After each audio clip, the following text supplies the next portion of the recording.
Welcome to the Learning Pines YouTube. We hope this video helps. In this video, I will explain how to connect Bluetooth to your car's audio system.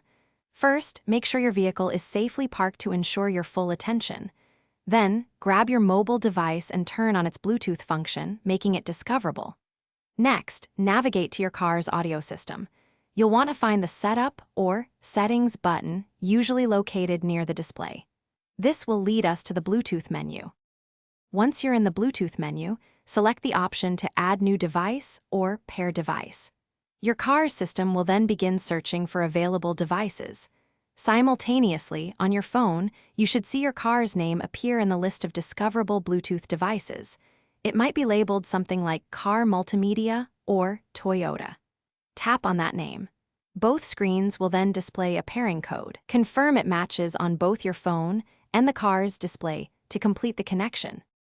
With your device successfully paired, you can now enjoy hands-free communication and entertainment.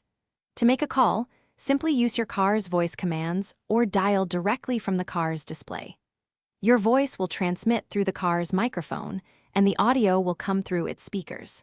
For music, open your preferred audio app on your phone, and the sound will automatically stream to your car. You can control playback using the car's steering wheel controls or the touchscreen. If you encounter any issues, don't worry. Troubleshooting is usually straightforward. First, double-check that Bluetooth is active on both your phone and your car. Sometimes, a simple restart of your phone or turning the car off and on again can resolve minor glitches.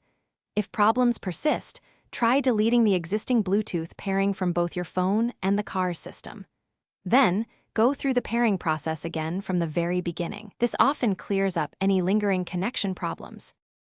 Thanks for watching. Consider subscribing if we helped you.